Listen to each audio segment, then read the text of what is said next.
Hola, hola. It's your girl Erica from America. Welcome to the Confidence Chronicles podcast. This podcast is all about helping you stand in who you are. Stop giving a fuck what people think about you. Start standing as your fully expressed self. As you are, as is, there is no filter needed. You are fucking awesome, and I am here to remind you. I'm a confidence coach, and I'm a bold stand for confidence, and I cannot wait to dig into today's episode with you.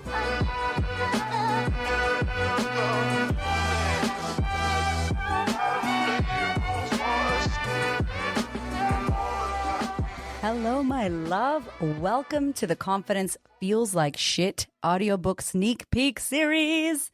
So in the next coming episodes, I'm going to be sharing with you snippets of my audiobook.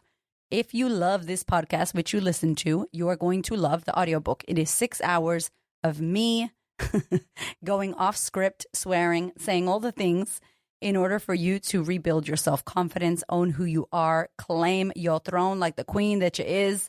All the things. So I hope you enjoy this. It is Confidence Feels Like Shit audiobook.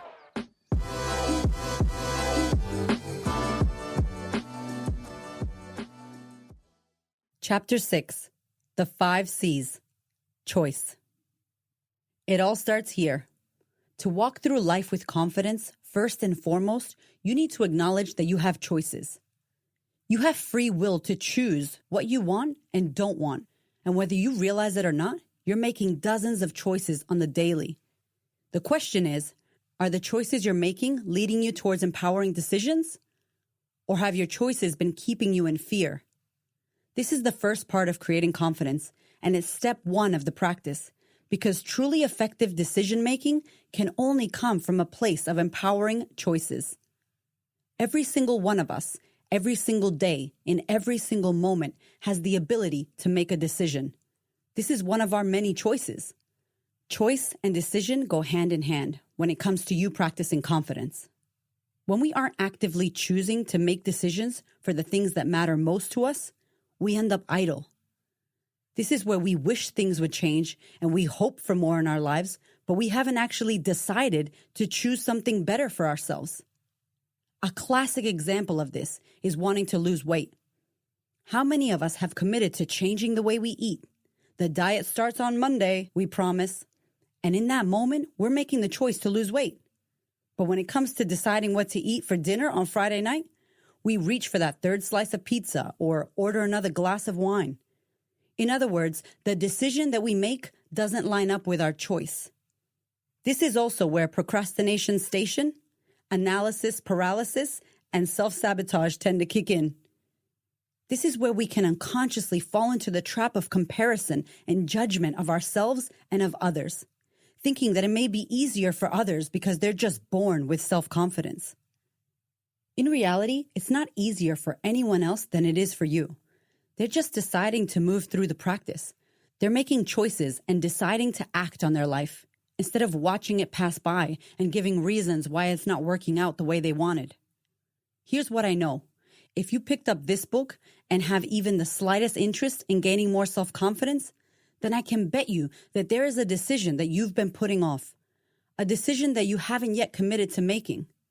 Maybe you've thought about making the decision in your head, but that's not going to cut it, is it?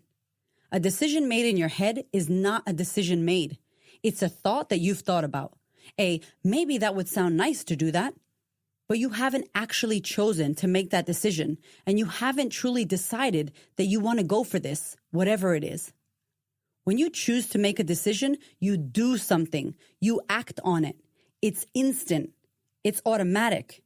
It's happening right now. You don't have to wait 10 years to decide. You don't have to wait until something finally changes. Your children grow up. You move into a different location. You have more money. You have better family support. The list goes on.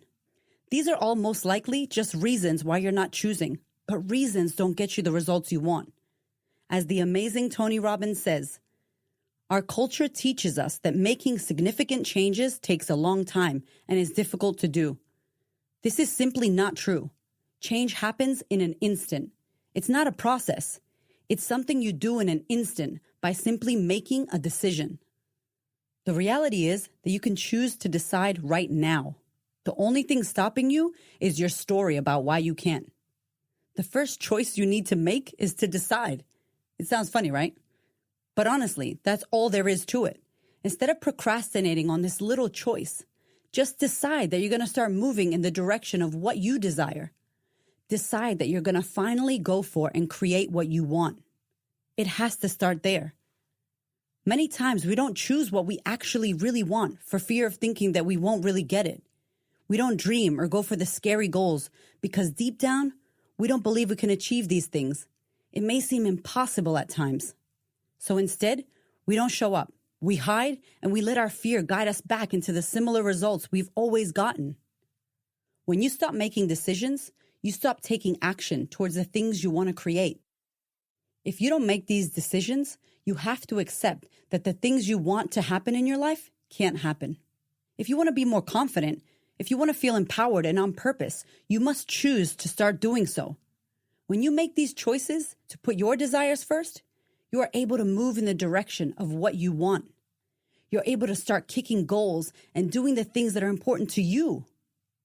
Decision making is about being clear about your values, knowing what's important to you, and prioritizing that. So many of us lack clarity on what really matters to us. And when we're in this space, we allow ourselves to get pushed and pulled according to other people's wants and desires. Think about it. How many times have you agreed to plans that you weren't excited about and said yes to helping someone with something you didn't really want to do? Or let someone else choose something on your behalf because you lacked any real conviction to say what it is you wanted? So consider, what do you value? What's important to you? Are you prioritizing your desires and your happiness? Or are you following in the footsteps of what other people told you that you, air quotes, should do? When you put things off or put your own needs last, you only delay your own happiness. Plus, you're always making a decision. You may not be making a choice to do what you want, but trust me, decisions are happening. You're deciding to live in mediocrity. You're deciding to settle for less. You're deciding to procrastinate and self-sabotage for fear of what may happen if you do the scary things you keep avoiding. Choice is about you being honest with what you want and being committed to do what it takes to get it. Choice is about you realizing that you have a choice and that your desires matter, that you matter. Choice allows you to take your power and responsibility back. After all, you get to call the shots in your life. This is what it looks like when you don't step into choice. When you decide not to make active choices, there are consequences. Here are some of the things that you could find yourself doing.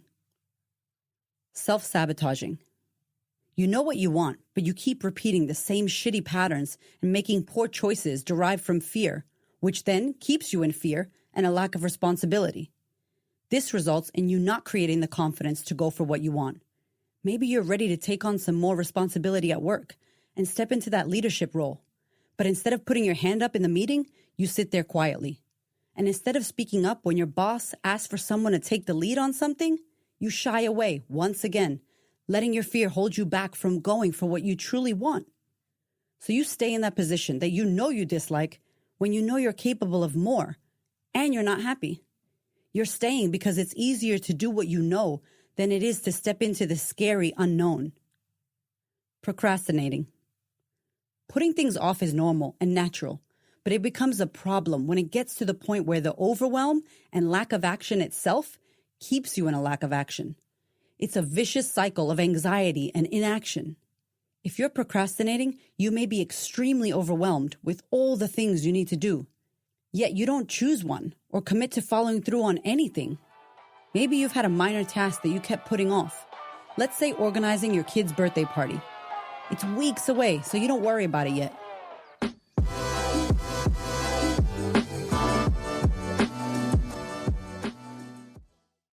Okay, if you want to hear more, head to thequeenofconfidence.com, click on Order My Book. You can download the audiobook version right now. It also comes with an accompanying PDF. So you've got literally the notes that are inside of the book in this free PDF. You've got the practice of confidence. You can write, you can print it, you can get to working on creating your confidence now. It is also available on Audible if you use Audible, or you can head to the website, queenofconfidence.com, click on Audiobook, and you can listen to the audiobook. Thank you so much for listening. I so appreciate your ears, your time, your energy, and your attention. Please do me a favor and head over to Apple iTunes, subscribe so that you don't miss an episode. Share this episode with a sister who you know needs to hear it. And if you feel called to, leave me a review. I'd love to know what you think about the podcast. I'd love to know how this information is helping you change your world. Thank you so much for being here. I know that there are many podcasts you could listen to, and I really appreciate you listening to mine. Have a gorgeous week, honey.